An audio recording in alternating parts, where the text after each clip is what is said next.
In this video, we're going to write one more unit test, and this time it is for the createUser method, which is a bit longer. It has more objects to mock, and it has more objects to stop. So let's write the unit test for the functionality that is inside of this method, and the createUser method will now be a method under the test. So let's look at the dependency of this method. This method depends on user repository. This method depends on the utility class. This method depends on crypt password encoder and user repository, which I have already mentioned. So the objects that this method depends on will need to be mocked out, and these objects are being auto-wired into our user service implementation. So what I'll do, I'll simply copy this classes, and I will come here to my user service implementation test. I do already have user repository mocked, so I should not mock it twice. So I'll paste it here. I have user repository, I will delete it, and I'll have to mock the utility class, and I'll have to mock the bcrypt password encoder, and I'll have to mock the password reset token repository, like this. Although I think password reset token repository is not being used in the create method. Let's delete it for the time being, like this. Now when we have mock objects created, let's go and mock the methods that these objects invoke. For example, user repository calls find by email method, and we need to make sure that this method returns some value for this createUser method to execute successfully. So if the find by email method returns something when email address is given to it, that will throw an exception that user already exists and we don't want to continue. So if we want this method to complete and this business logic to be executed, we need to make sure that the find by email method returns as a null. So let's make this find by email method return null. So I'll scroll here, and we already have an example of find by email, which takes any string but then returns user entity. And in another method, the user not found exception, we have an example of find by email that takes any string and then returns null. So I'll take this and I'll copy it to my new method, which I'm going to create, and that's going to be test final void. We're going to test the createUser method, like this, and I will take this line of code inside of this method.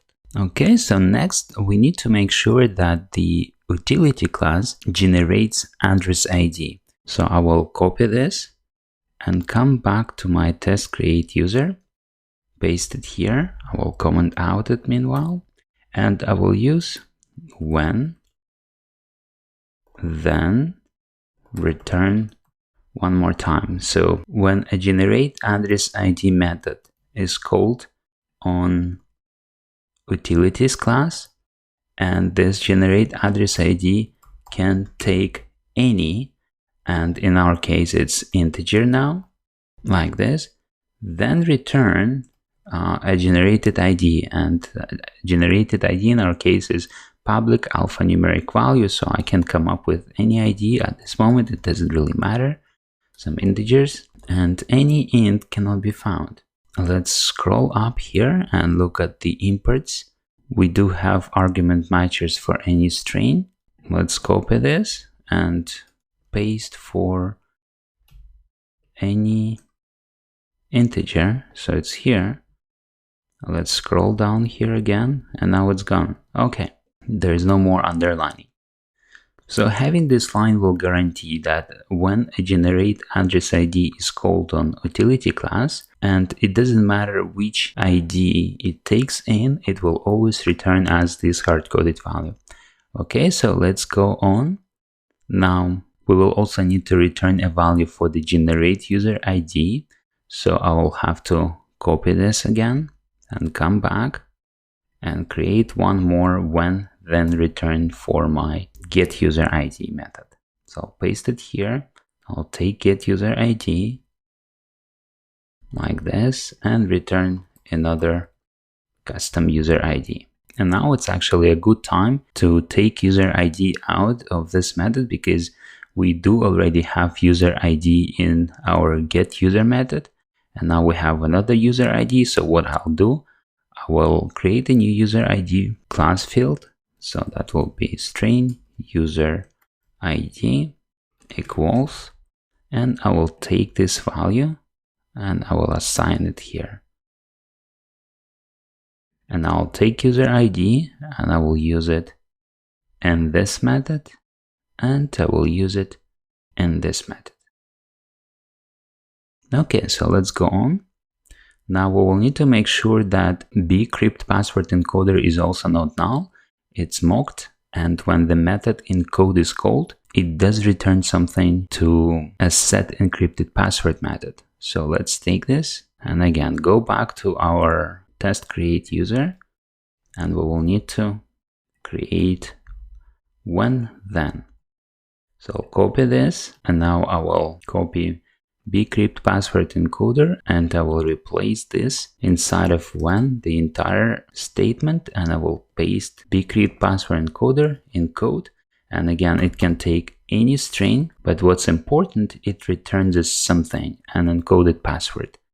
So we do have already password example in our get user, so I will also reuse it. I'll create string encrypted password equals, I'll give it a value. Now I will reuse it here,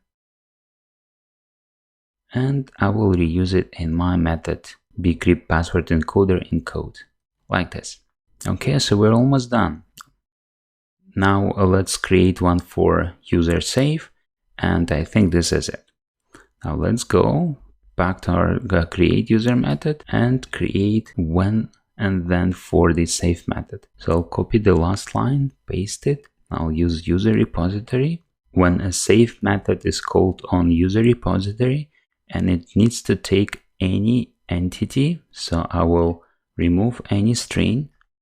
I'll use any, and we can actually make sure the object that it takes is of user entity data type. So what we can do, we can provide a class name here, user entity dot class, like this. Let's import any, or let's go here, argument matchers, and try importing all of them and remove the any string, like this. And now when we come back, any is already here. Okay, good. Then return, let's go back to our user service implementation and have a look what it returns. It returns a user entity. So we will need to create a little stub. We will need to make sure that when save method is called on user repository, it returns an object. So we'll need to make sure that then return returns as an object. So I will paste here user entity, stored user details equals new. Let's copy user entity. And now this is going to be our little stub. We will need to stub this object with sample values and then return this object when the save method is called on user repository. So I'll paste it here. When save method is called on user repository and it takes any object of user entity class, then it will return the stored user details, which is also a user entity data type. Let's have a look if we already have user entity. Yes, we have it here. So what I can do, I can take user entity out of this method. I can declare it on the class level. And then I will initialize this object and stub it with sample values inside of setup method, because this method is called before each test method. So the setup will be called before the get user, and it will initialize the object and stub it with sample values.